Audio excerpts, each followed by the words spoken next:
Friends, this is doctor Sneha. आज एक और केस सीरीज आपके साथ डिस्कस करना चाहती हूँ।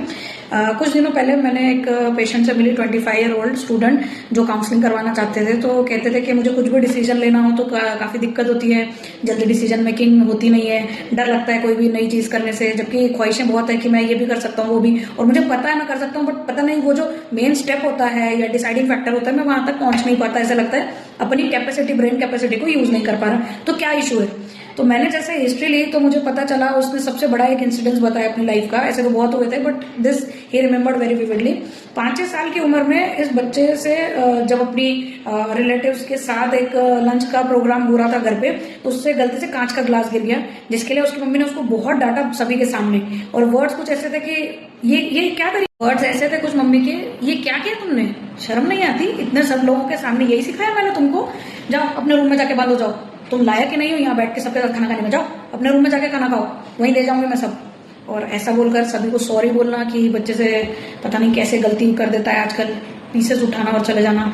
फिर किसी दिन वो स्कूल में उसको बुलाया जब पेरेंट्स मीटिंग के लिए, और देखा कि बच्चा कीचड़ में गिर गया, उसने कपड़े खराब कर दिए, और फिर वहीं सभी के सामने डांटने लगना कि यही मैनर्स है तुम्हारे, क्या करोगे तुम, जिंदगी में कुछ नहीं कर पाओगे, तुमसे कुछ नहीं होगा, हम ही फालतू तुम्हारे ऊपर पैसे वेस्ट कर रहे हैं। ऐसे करते करते करते उसने बहुत सारे इंसिडेंट्स बताए जहां उसकी मम्मी ने, उसके पापा ने उसे दूसरों के सामने बहुत ही गिल्टी महसूस कराई, क्रिटिसाइज किया, हमेशा उसके मिस्टेक्स को चिल्लाया। कभी नहीं बोला कि इट्स ओके, ठीक है, अगली बार थोड़ा ध्यान रखना, इस चीज को थोड़ा ऐसे नहीं ऐसे करना। फिर फ्रेंड्स का कई बार इस बात पर मजाक में बोल देना कि अरे हमेशा इसकी मम्मी डांटती रहती है, अरे ये हमेशा ही डांट खाता रहता है अपनी मम्मी से, इधर टीचर से डांट खाता है, इधर मम्मी से डांट खाता है। आप समझ नहीं पाएंगे, इस मजाक से उसके अंदर के ट्रिगर्स हमेशा बाहर आते। उसे लगता कि मैं बिल्कुल नाकारा हूँ, वो जो वर्ड्स हैं उसके साथ बिल्कुल आइडेंटिफाई होने लग गए, और उसका स्कूलिस्टिक परफॉर्मेंस कम होने लग गया। कई बार उसे गुस्सा आता, फिर उसे लगता कि अरे माँ बाप पर कुछ बोल दूंगा, फिर से डांट पड़ेगी, फिर चिल्लाएंगे, शायद मैं ही अच्छा नहीं हूँ, मैं किसी लायक नहीं। इस वजह से उसका कॉन्फिडेंस भी धीरे धीरे कम हो गया।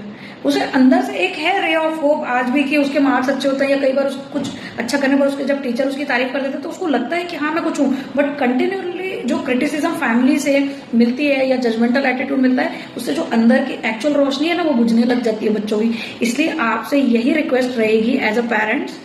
फ्रेंड्स, आप जब पेरेंट्स हैं तो आपने सबसे पहले खुद पर काम करना है, खुद के गुस्से पर, खुद के एम्बेरसमेंट, कहाँ फील होते हो, कहाँ आप ट्रिगर होते हो। यहाँ देखा जाए तो वो मदर एक्चुअली एंशियस है, वो मदर एक्चुअली फील डर लगता है उसको कि मेरे को सोसाइटी ना जज कर ले, अरे ये ना बोल दे कि इस मम्मी का ध्यान ही नहीं है बच्चे पर।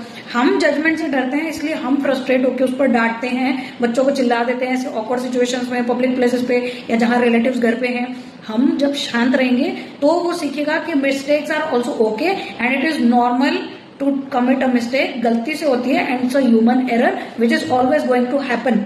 तो इसको नॉर्मली अगर आप रिएक्ट करेंगे, सडनली डर के नहीं, एम्बेरस फील होकर नहीं, क्योंकि आपके दिमाग में कि अब लोगों ने देखा है तो वो क्या बोलेंगे, वो छोड़कर आप अपना बॉन्ड खराब कर रहे हैं।